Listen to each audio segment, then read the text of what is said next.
Welcome to recipes in my way.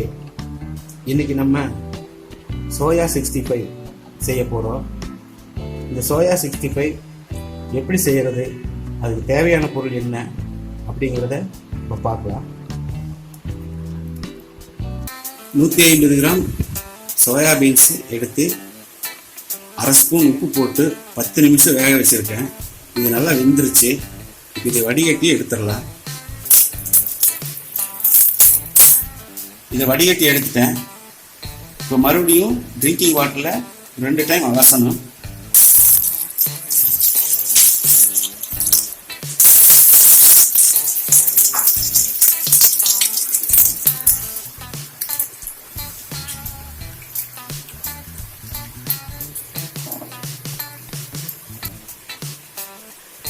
இப்போ இதை புழிஞ்சு எடுத்துட்டோம்.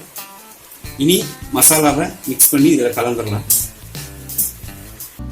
சோயா 65க்கு தேவையான மசாலா பொருள்: 2 ஸ்பூன் மிளகாய்த்தூள், அரை ஸ்பூன் சீரகத்தூள், அரை ஸ்பூன் மல்லித்தூள், அரை ஸ்பூன் மிளகுத்தூள், மைதா மாவு 1 ஸ்பூன், அரிசி மாவு 1 spoon, kasuri methi 1 spoon, cornflour மாவு 2 ஸ்பூன், பிளாக் சால்ட் 1 ஸ்பூன் எடுத்திருக்கேன்.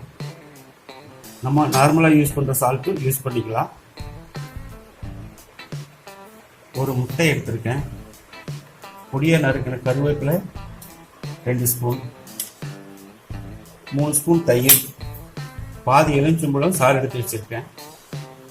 இஞ்சி பூண்டு பேஸ்ட் 2 ஸ்பூன். இதையெல்லாம் மிக்ஸ் பண்ணிடலாம்.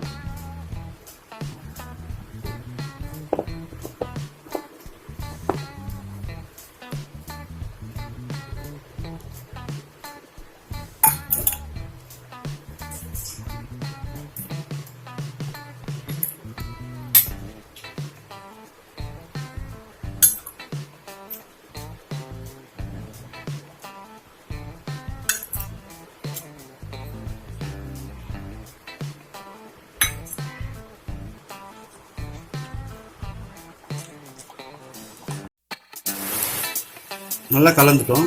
இப்போ சோயாவை உள்ள சேர்த்து மிக்ஸ் பண்ணிடலாம்.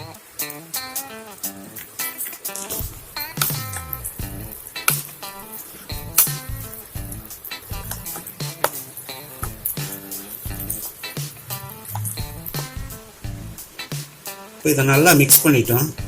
இது ஒரு 15 நிமிஷம் மேரினேட் ஆகிட்டு அதுக்கப்புறமா ஆயிலை போட்டு பொரிச்சு எடுத்துடலாம்.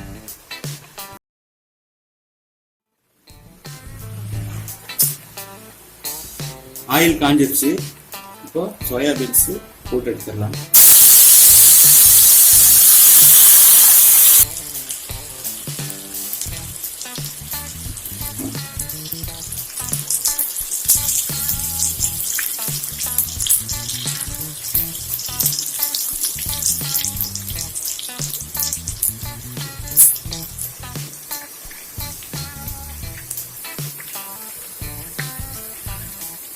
நல்லா கிறிஸ்பி ஆகிற வரைக்கும் ஆயிலில் ஃப்ரை பண்ணி எடுக்கணும். கருவேப்பிலை சேர்க்குறோம். இது சேர்க்கும் போது நல்ல மணமாக இருக்கு.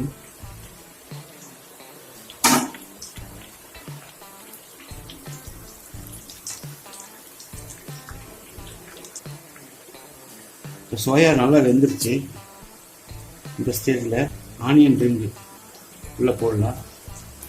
இதுவும் அதோட சேர்த்து சாப்பிட்றதுக்கு ரொம்ப சுவையாக இருக்கு.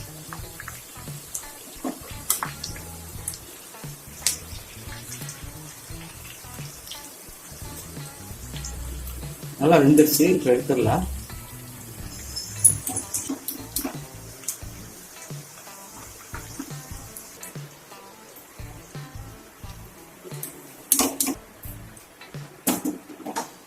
மீதி இருக்கிறதையும் போட்டு பொரிச்சு எடுத்துடலாம்.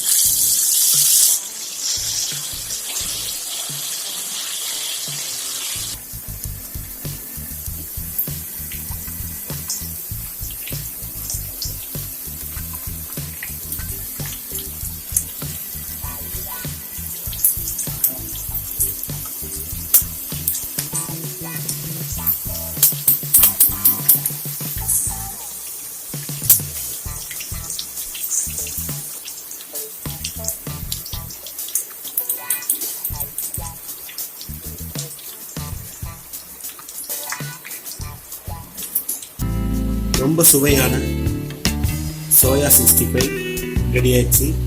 இதே மாதிரி இதே அளவுகளோட நீங்களும் செஞ்சு பாருங்கள்.